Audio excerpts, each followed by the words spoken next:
Friends, అందరికి thanks అండి. నా ఫ్రెండ్స్ అందరికి థ్యాంక్స్ చెప్తున్నాను. ఎందుకంటే ఇదిగోండి, మా అమ్మ బెల్ట్ వేయడం మానేసింది మీ అందరు చెప్పడం వల్ల. ఎప్పుడైనా బెల్ట్ స్నానం చేయించేటప్పుడు చేయించిన తర్వాత ఉతకడానికి తీసేది మా అమ్మ.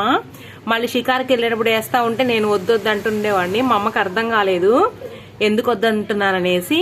మీరందరూ చెప్పిన తర్వాత మా అమ్మకి అర్థమైందంట ఫ్రెండ్స్, తీసేసింది. నాకు చక్కగా రిలీఫ్గా ఉంది ఫ్రెండ్స్. అయితే నేను ఇప్పుడు గేట్లో నుంచి చూస్తున్నాను. మా గర్ల్ ఫ్రెండ్ ఇంకా రాలేదు, వచ్చే టైం అయింది. ఇదిగోండి చూస్తున్నాను, మరి ఏదో వస్తుంది, అలికిడి అవుతుంది. ఆహా కాదండి, మా ఫ్రెండ్ కాదు ఫ్రెండ్స్, వేరే బాయ్ డాగ్ వెళ్తున్నాడు అనమాట. ఇంకా మా ఫ్రెండ్ ఎందుకో రాలేదు. నేను ఈ టైం కల్లా వచ్చేసింది నిన్న మొన్న. చూస్తున్నాను గేట్లో నుంచి.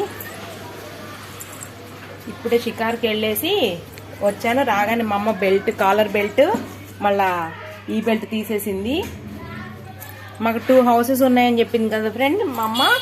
ఇప్పుడు మా ఓన్ హౌస్కి వచ్చాము. మళ్ళీ కాసేపు అయినాక వెళ్ళిపోతాము. ఇదిగోండి మా హౌస్, అది మేము రెంట్కు ఉండే హౌస్ అనమాట. ఇదే మా ఓన్ హౌస్. ఇదిగోండి ఇక్కడ అరుగు ఉంటుంది. ఈ అరుగు ఎక్కుతూ ఉంటాను, మెట్ల కింద నుంచి వెళ్ళిపోయి ఈ అరుగు ఎక్కి చూస్తూ ఉంటాను అనమాట గోడ.